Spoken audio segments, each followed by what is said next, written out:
Mbote bandeko balandi émission mbongwana nazali na esengo ya kozala liboso na bino lisusu mokolo ya lelo pona ko présenter bino émission na bino bolandaka na bokebi. Merci et sikanya so ezomi bino pona kolanda émission ya mokolo ya lelo, spécialement mokolo ya lelo to kolobela be sujet moko bato ebele bayebi basusu pe bayebi te basusu pe bayebi me bayebi histoire na été tokolobela mwana mboka Eli Kapende Kanyimbu de lutte pardon parcours naye tolenga zalaka na mapinga tilelo akoma moko ya bayi politiko ya monene na kati ya ekolo Congo démocratique. Tozali bongo na invité na biso oyo tokosolane masolo yango ezali bongo mwana mboka Ferdinand Toa Osiamba oyo azali bongo vice-ministre honoraire ya santé, président ya DRDN, pe membre ya au Conseil national de transition. Mbote na yo mwana mboka. Mbote madame. To yambio na esengo na plateau ya mbongo na lelo, surtout quel sujet ya lelo tokolobela vraiment toko décortiquer oyo nani oyo azali vraiment mwana mboka Kapende Kanyimbu de lutte. Oui, merci mingi maman. Général Kapende Kanyimbu azali motu oyo abotami bongo na mboka Musumba kuna na territoire ya Kapanga na province ya Lualaba. Ya solo na yebi malamu po aza motu tofandi na ye mikolo ebele pe na yebi histoire na ye. Ye azali bongo moko ya famille ya Bamwati Yav bazali bongo famille oyo epesaka ba roi ya empire Lunda elongo na Kapende Moïse Tshombe wazalaki premier ministre na mboka Congo pe Ngunza Karlibondo wazalaki ministre affaires étrangères pe premier ministre wana Congo. Bango yonso baza batu ya libota moko bawiti bongo kuna na Musumba na libota moko ndenge zalaka papa maman to bazali clan moko comme on dit chez nous. Baza clan moko, c'est-à-dire oya wite pa maman leki oya wite pa maman kurutu, mais Kapende Moïse Tshombe na Ngunza Karlibondo baza banoko na ye, c'est-à-dire bandeko ya maman na ye. Voilà. Bon, okoko limboyela biso peza na bozindo nani oyo azali Eli Kapende azali nani ndenge balobaka na lopoto olimboyela biso qui est réellement Eli Kapende Kanyimbu de lutte.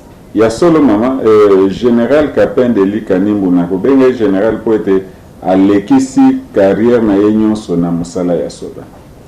Azali bongo général oyo azali le plus gradé awa na biso na RDC voire même na Afrique. Po ete ye asali mosala makasi na armée pe akomaki na grade asuka na armée pe asali ba fait d'armes mingi ba fait d'armes na niki koloba bitumba na mapinga.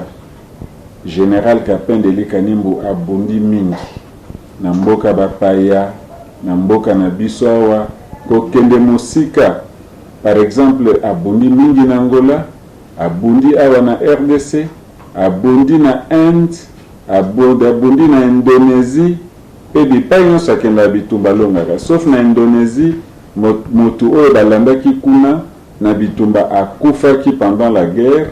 Donc nde toloba sur terrain ya bataille nde bango mwa ba continuer bitumba ezalaki te bayaki kozonga pe na bambula elekaki kuna général Kapende bazalaki na camp ya ba révolutionnaire na Tanzanie. Na camp ya révolutionnaire wana ezalaki ba révolutionnaire africain mingi ndakisa président Sam Nujoma o akomaki na sima président Namibie. Tozalaki na Robert Mugabe oyo azalaki président ya akomaki par la suite président ya Zimbabwe. Toza na José Eduardo Santos toyebi ye na Angola. Toza na Joaquim Sechano ya Mozambique. Toza na Pierre Buyoya ya Burundi. Toza na Kaguta Museveni ya Uganda, et particulièrement pour na Kaguta Museveni moto ya sungaki ye alongwa na kan ya moshipa moyo ti kozonga epa na ye na Uganda kobenga na Idi Amin Dada ezalaki bongo Général Kapende. Toye kozwa susu Kagame, Paul Kagame ya Rwanda azalaki pe na kan moshipa moyo. Mais une particularité c'est que na kan wana président na bango nyonso ezalaki bongo Général Kapende Eli Kanimbu. Toye kobakisa susu batu ya Front Polisario, batu ya République Arabe Sahraoui Démocratique mabelo yo Maroc bazo welela na Algérie bazalaki pe na kan moshipa moyo, et voir même Nelson Mandela lera witaki exil na Guinée akomaki kozonga na Afrique du Sud asalaki escale na kan ya moshipa moyo. Donc ezali parenthèse pona kolakisa ete Général Kapende Eli Kanimbu azali bongo motu ya mapinga solo ezate abibengi général et pas ya Bouddha et banité alali ala muki azumba la moko pété ya général. Madame nakanisi tout au long ya masolo yo okoyeba penza nani azali Général Kapende Eli Kanimbu. Soki tokoki kokoba na lisolo na biso. Alors na ebandeli ezalaki d'abord na 1958 Kapende Moïse Tshombe asali lingomba moko association sans but lucratif babengi yango Konakat, Confédération nationale katangaise. Ezalaki esika bana Katanga babandaki kokutana kosolola masolo ya mboka.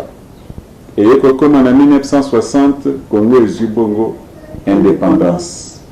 Le 4 juillet 1960 militaire ya Mbanza-Ngungu, troupe ya artillerie basalaki bongo mobulo tobengaki mutinerie ya armée bakomaki kobeta mindele po bango bakanisaki ete so tozwi indépendance bakotia banoir directement bakonzi ya armée.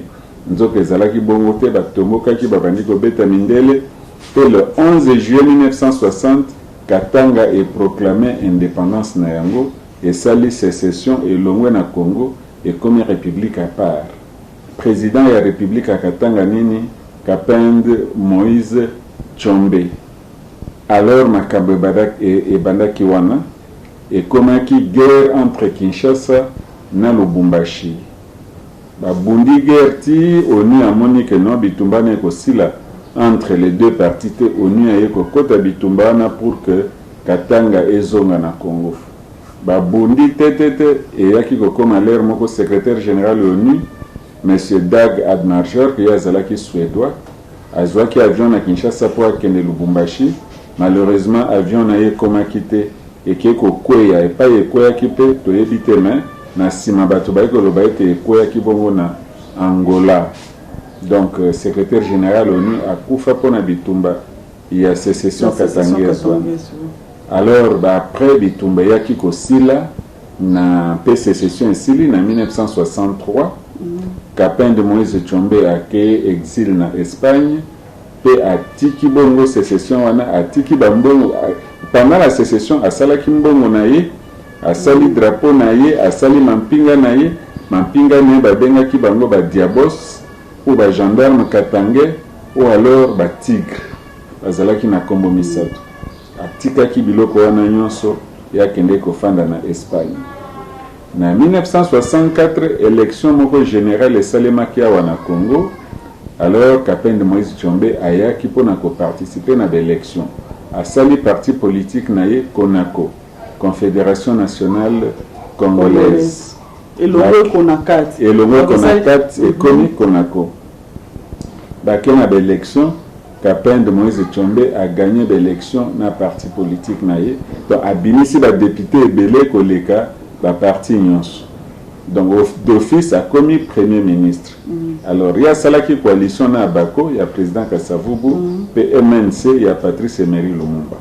Ce qui fait que président Kasavubu a tikali président de la République, Kapende Moïse Tshombe premier ministre. Mais bango ba umelaki penzate pona 65 moi mon boulot ekotaki entre premier ministre Kapende Moïse Tshombe na premier ministre Kasavubu. Na président Kasavubu. Na président Kasavubu. Président Kasavubu a eu Kolongola, premier ministre Kapende Moïse Tshombe.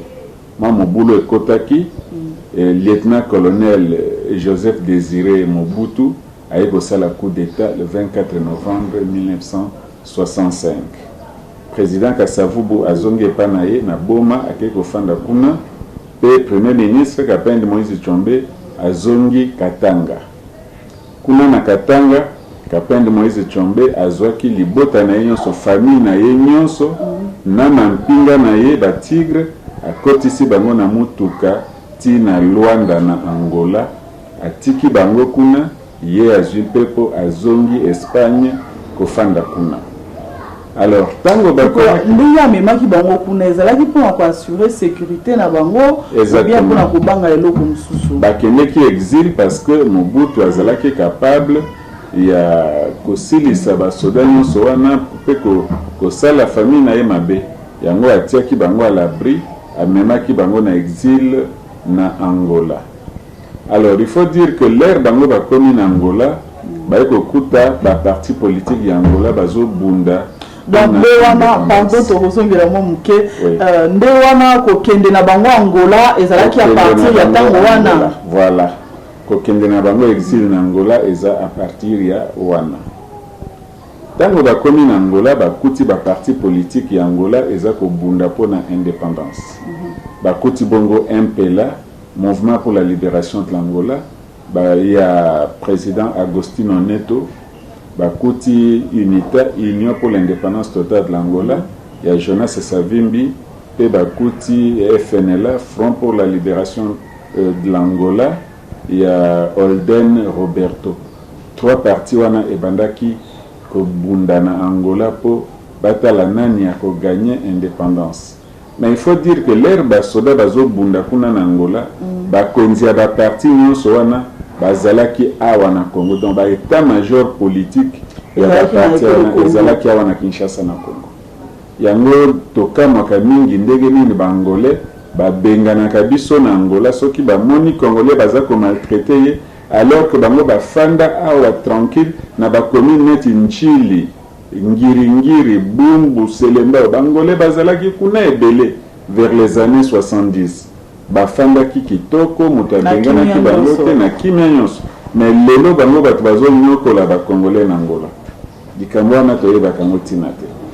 Alors ce n'était qu'une parenthèse, ba parti politique wana eza kobunda pona kozwa indépendance.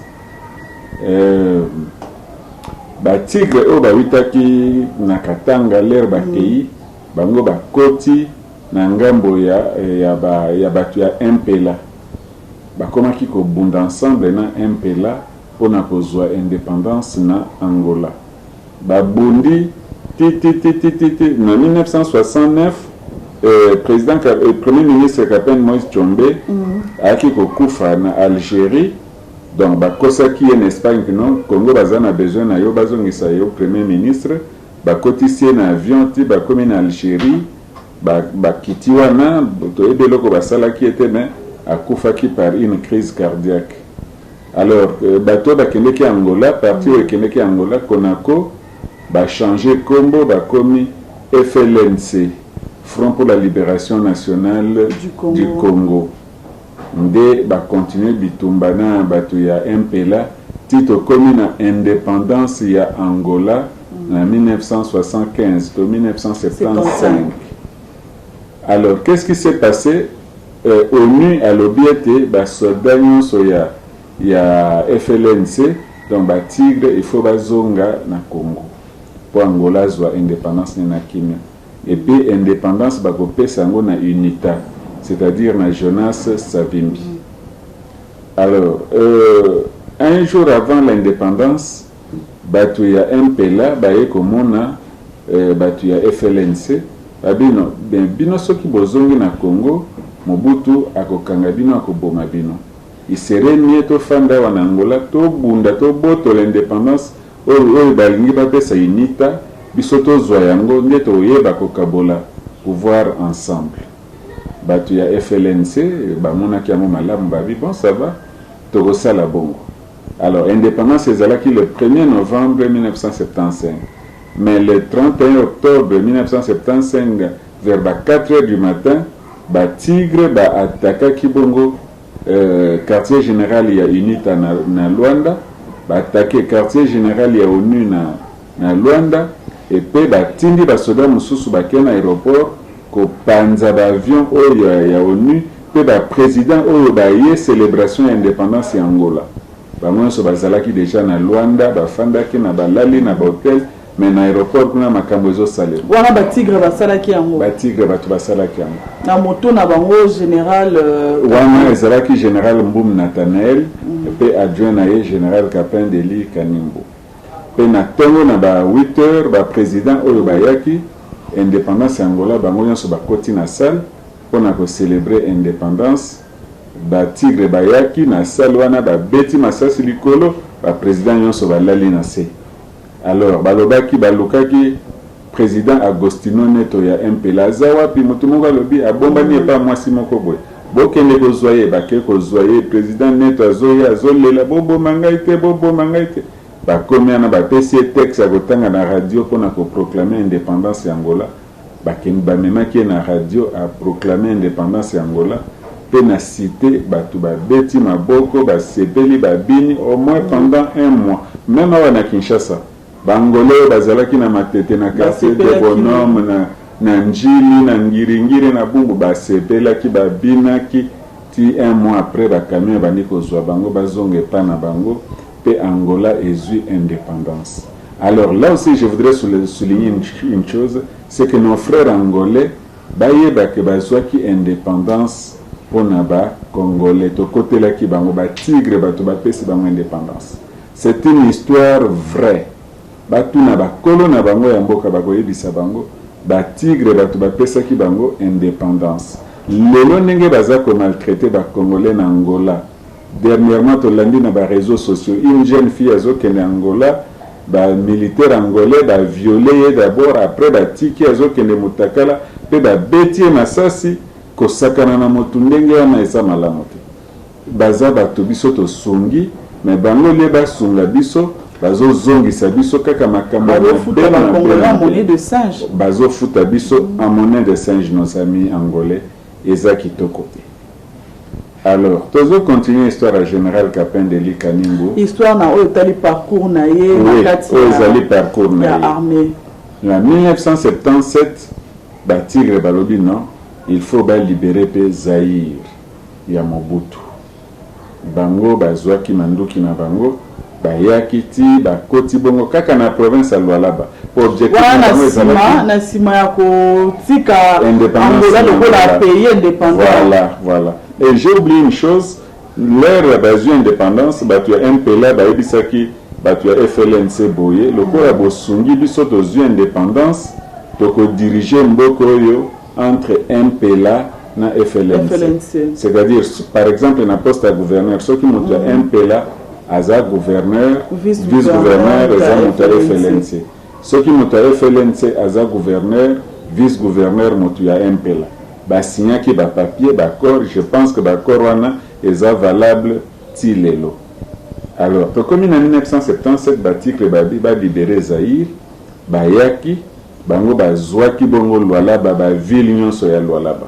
Ba Dilolo, ba Muchacha, ba Kapanga, Kolwezi, ba kanga ki ba ville nyonso. Mobutu azalaki vraiment na difficulté pona ko bundana ba tuana po bango ba meseni déjà guerre. Pendant que 1966 na Angola, ti 75, ti 77 bango kaka bitumba na bitumba. Mobutu akoka kite, asengi secours epa ya camarade na ye Roi Hassan ya Maroc. Roi Hassan ya Maroc atindi ba commando ba keikuna ba kokite, ba tigre bazo progresser. Alors, et comme il est moko boye, ba tigre balobi non, il faut ba kende kozwa Lubumbashi po wana ba kokanga jekami nyonso. Le Kola Zaïre va vivre na ba minéraux na 70% ya budget ya mboka ezalaki ko uta na Jekamine, soki ba kangi Jekamine donc Zaïre ko zala asphyxier pe Mobutu akotika pouvoir akokima. Tango balingi ba tika Kolwezi ba na ko ya Lubumbashi, Mobutu amonaki moeza sosote, aibisi ba soda na ba bomaki mindele yonso o bazalaki na Kolwezi. Na koma Kolwezi te na il paraît que bazana climat moko neti na Goma Bukavu donc moi malili mingi et puis mindele balingaka climat wana babomaki bamindele bazalaki na kolwezi na mikolo na basi na bana babwaki bango na ebale Lualaba. Lualaba ezali bongo source ya fleuve Congo ebandi précisément na kolwezi. Alors baimage wana lere ekei na poto na France na États-Unis bato bazalaki scandalisé. Président américain ayebisaki na président français ka tinda basoda na Zaïre pour makambo bazomona na eza kitoko te. Président Valéry Giscard d'Estaing yem tazala président en France atindaki ba paracommando français baye ko sauter na Kolwezi pe ba repousser ba tigre bazongaki bongo na Angola. Il faut souligner une chose na guerre wana côté ya Zaïre ezalaki na colonel moko boye colonel Ikuku babandaki kobenga ye serpent de rail. Pona nini na guerre wana yazotambola na char likolo ya rail po Lualaba eza côté bazosala baminere mingi mabulu eza mingi mwa kotambola na char te alors yazotambola na char na likolo ya rail po ekweya te. Alors colonel Ikuku ayebisi général Mampa azalaki général moko ya ntango wana bamibale bazalaki bato ya mai ndombe bazalaki donc basakata. Ikuku alobi na général Mampa alobi kulutu Mobutu azoya wana front nga nakokanga ye nakoboma ye. Alors yo lokolo tangi mingi yo kozala bongo président de la république nga nakozala chef d'état-major lera koya tokosala bongo kolo général Mampa ndimaki mais ntango Mobutu ayaki général Mampa ake kofunda ndeko ne colonel Ikuku epa Mobutu. Et curieusement Mobutu abandi na koboma général Mampa ye moko. Alors colonel Ikuku comme azalaki très populaire na armée moya simba ezate président Mobutu azalaki l'air guerre civile nde aye ko éliminer colonel Ikuku. Voilà comment les frères se trahissent entre eux. Guerre esilaki batigre bazongi Angola mais na 78 baye kozonga susu na guerre de 6 jours wana eumelaki te barepusaki bango pe guerre esilaki. Tokomi na 1982 mindele oyo baperdaki na indépendance mpona kotia Savimbi président na Angola balobi badeside na ndenge na bango tozoya guerre na Angola mpona kotia Savimbi akoma président de la République. Guerre wana ekozala 7 jours, c'est une guerre éclair. Après 7 jours, président Dos Santos akokima pe tokotia Jonas Savimbi comme président na Angola. Guerre bandi ba allié wana batiaki base na bango na ville moko ya Namibie comme nango Pravi na frontière ya Namibie. Alors guerre bandi le premier jour ba détruit ba balabala nyonso ezo relier Angola na Namibie na ba pont nyonso eza ko relier Angola na Namibie po tango bitumbe ko banda bangolais bazwa provisionner bango ezate voilà. Et puis guerre bandi dès le premier jour général Obatindaki na front la guerre contre les alliés, c'était une grande armée. Semblerait c'était 2 fois plus que la première guerre Irak. Donc, Barmama Bakende Nango. Et puis, général angolais, dès le premier jour, à Zokaki, a évacué na Luanda a évacué na Poto pour na soin. Le président José Eduardo Santos, a bengaki général Capin de Kanimbo, a prêté serment pena basodane bakende kina terre. Donc wana général Capin de Kanimbo azongaki lisusu na Angola elongona batigre na ko après guerre ya Zaïre bazongaki bango nyonso na Angola. Bakende ko prêter serment pe azu. Donc ce qui na landio bien général Capin de Kanimbo azana ba affinité makasi na République d'Angola. Mais asali carrière nyonso na Angola. Na Angola, général Capin de Kanimbo azalaki presque vice-président de la République. Na kanisi bangolais mingi bayebi yango président José Eduardo Santos akokaki kosala le côté avant tout na général Capin. Donc c'était presque le vice-président de la République. Donc guerre wana ya nak ba lié et bandaki général angolais Azoki dès le premier jour le président José Eduardo Santos abengi général Capin de Kanimbo a prêté serment na basoda na ye bakeko kota na guerre wana. L'air Capin de général Capin da koti na guerre makambo échangé sikoyo. Guerre au lieu ça la 7 jours, guerre sali 1 mois. na un mois wana soki balie baye na baavion na bango minene mataka likolo makasi après etelemi ezosumba babombe ezomona basoldat angolais na se batigre na se babombe wana ezokende kwea na 1 ou 2 kilomètres tellement eza babombe ya kilo mingi 500 kilo babombe wana ezokota na désert wana ya Kalahari na se makasi tina nappe adriatique mpo ebimisa mai.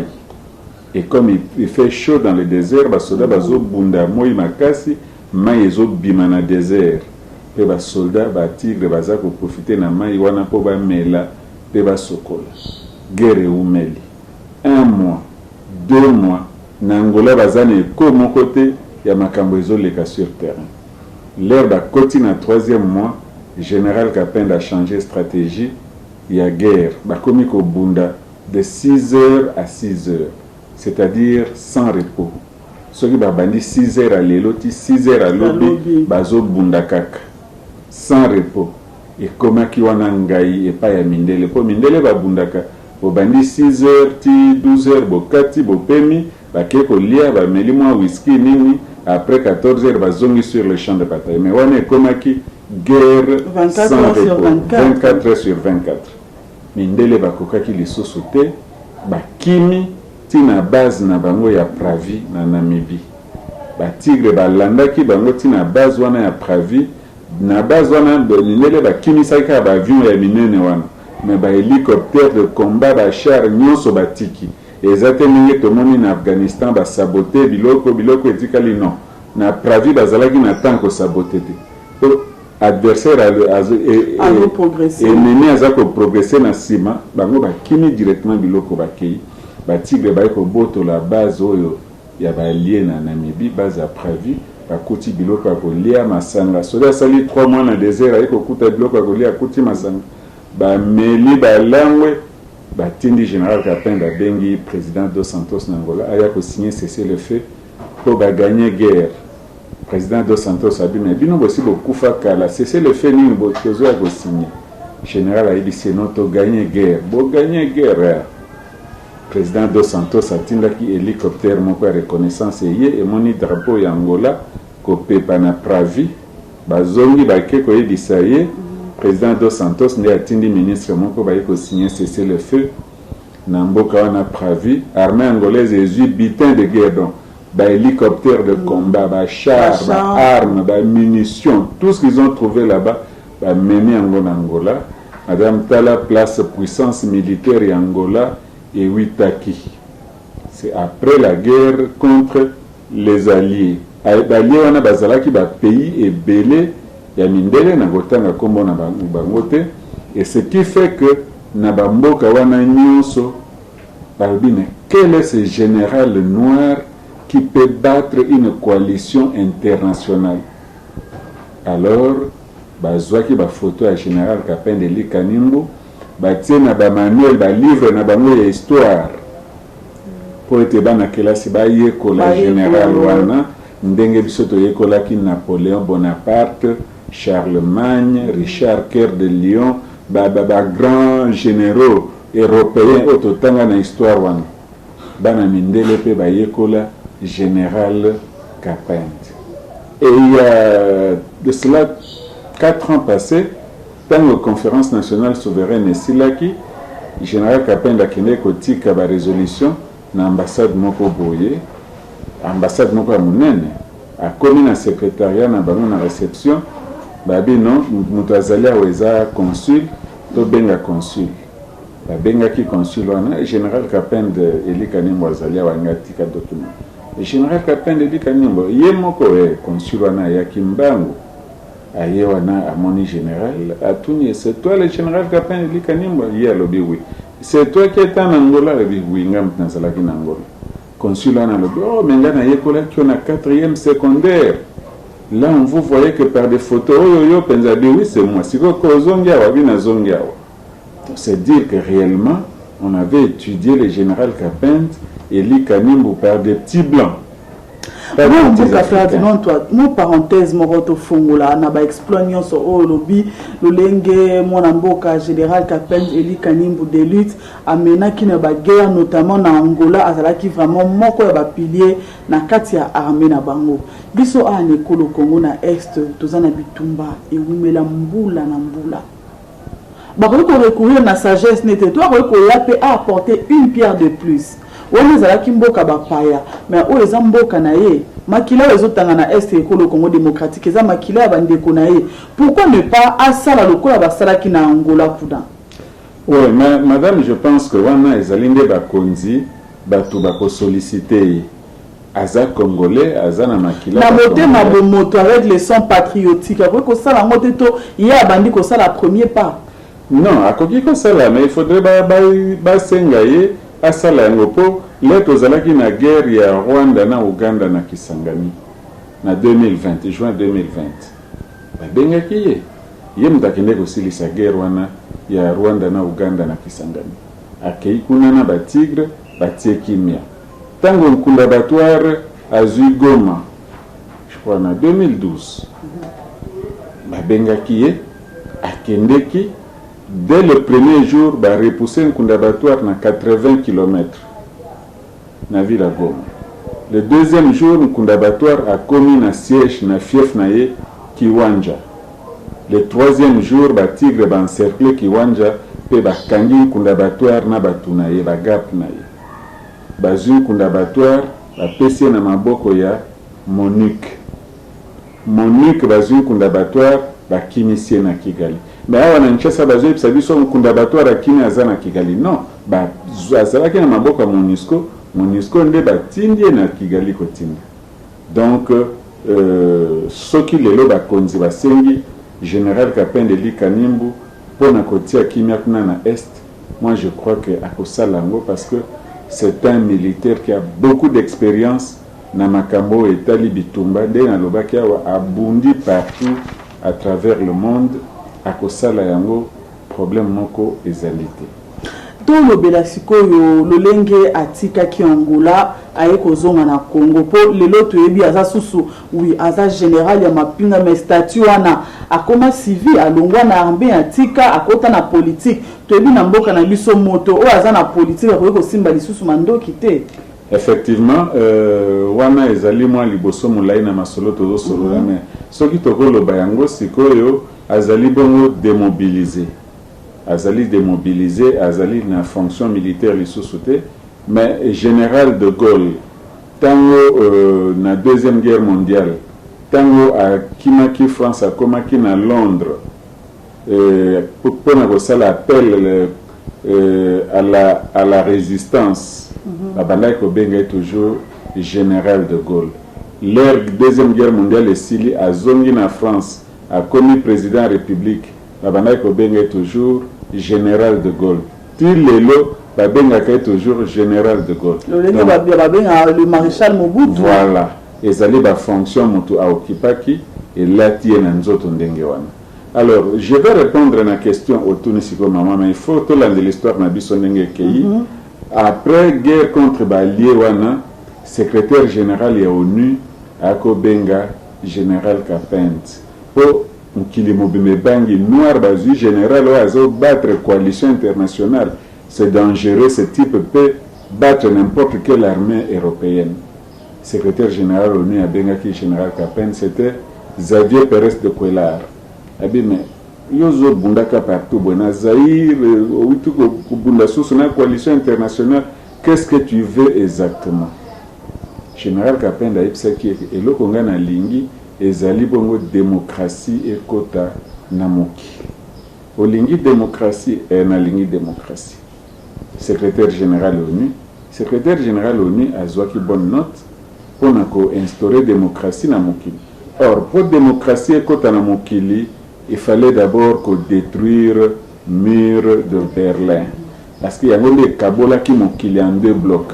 Et pas une source qui est un bloc communiste dirigé par l'Union des républiques socialistes soviétiques. De l'autre côté, Tozala qui est un bloc capitaliste dirigé par les États-Unis d'Amérique. Et madame, moi j'ai visité le mur de Berlin un mois avant Koya. C'était un mur en béton de 3 mètres. Et côté capitaliste, na Berlin-Ouest, bato bazo matalikolo à mur pour batala na Berlin-Est. Mais na Berlin-Est, tu ne peux pas t'approcher de 50 mètres et à mur wana. Ba soda bako beto masasi. Pourquoi pour bato ya Berlin-Est, babanda ko ya mbangu bu asimbe mur a sauté à quoi na Berlin-Ouest.